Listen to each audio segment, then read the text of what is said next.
Hello student, this is Vilakshmi Rathore, teacher of fresh bird school. आज हम लोग पढ़ेंगे क्लास 4 से Hindi reader chapter number 4। Chapter का नाम है करुणा के सागर ईसा मसीह। ईसा मसीह के बारे में तो आप सब ने सुना ही होगा। इस चैप्टर के अंदर ईसाई धर्म के प्रवर्तक ईसा मसीह के बारे में, जिनका जन्म बैथलहम एक साधारण से युद्धवी परिवार में हुआ था।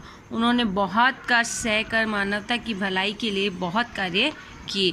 तो चलिए हम स्टार्ट करते हैं पढ़ना। बहुत समय पहले की बात है कि एक निर्धन मतलब कि गरीब महिला थी।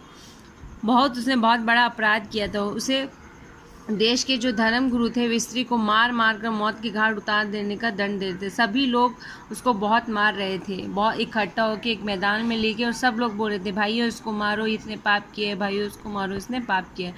इसमें से एक बच्चा युवक निकल कर आता है। वो बोलता है कि ठीक है आप इसको मारिए, मैं पूरी तरह से सहमत हूँ, लेकिन सबसे पहले पत्थर इसको वही व्यक्ति मारेगा जिसने कभी भी जीवन में अपने पाप नहीं किया हो। सब वहाँ पे चुप हो गए, सबके हाथ रुक गए और धर्म गुरु भी चुप हो गए। उन्होंने कहा कि हाँ मतलब पाप तो सभी ने किए हैं। अब पहला पत्थर वो बोला धर्म गुरु आप ही उठाइए। तो युवक की बात सुनकर धर्म गुरु का सिर शर्म से झुक गया और वह अपने आदेश को उसने वापस ले लिया और उस स्त्री को उसने माफ़ कर दिया।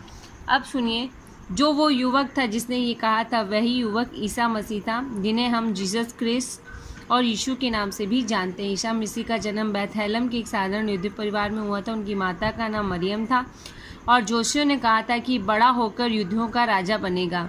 जब बैथलहम में राजा हेरोद के कानों में ये बात पहुंची तो उसने गुस्से में आके सैनिकों को उस बालक को मारने का आदेश दे दिया। उसकी माँ चिंता में हो गई और बालक को बैथलहम के नाज़रेत नगर ले गए और यीशु ने अपनी बाल्यावस्था के दिन वहीं पे बिताए। वहाँ से वो उसको लेकर चली गई।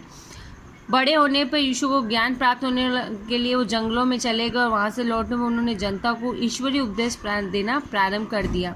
उनके उपदेश थे कि बुराई को भलाई से जीतो, सत्य की हमेशा विजय होती है, भलाई और सत्य ईश्वर की पहचान है, सच्ची जन सेवा ही प्रभु की सेवा है। ये ईसा मसीह के उपदेश थे। उनके मानवता और प्रेम से उपदेशों को सुनकर बड़ी बड़ी संख्या में अनुयायी लोग होने लगे। प्रसिद्धि हो गई, वो बहुत बड़े आदमी बन गए। उनके विरोधी भी बन गए। जब अच्छा आदमी कोई अच्छा काम करता है ना तो उसके दुश्मन भी बहुत हो जाते हैं। तो उनके विरोधियों ने भी शासक के विरोध मिथ्या भ्रम मतलब झूठ फैलाना पैदा कर दिया। उन्होंने अपने शत्रु मानकर सलीब को चढ़ा दिया और पीठ पर सलीब को स्वयं ढोकर पर्वत पर ले जाना पड़ा। उन्हें कांटों का मुकुट पहनाया गया। ईसा मसीह को वो अपने कांटों का मुकुट पहनाकर मुंह पर थूका, कौड़े मारकर सारा शरीर को जख्मी कर दिया, हाथ पैर में सोने की कीलें ठोक दी। फिर भी वे विचलित नहीं हुए और उन्हें ईश्वर से यही प्रार्थना की, हे ईश्वर इनको माफ़ कर दो क्योंकि इन्हें पता ही नहीं कि ये क्या कर रहे हैं। उनके शरीर का तो अंत हो गया, मतलब आत्मा तो अमर है।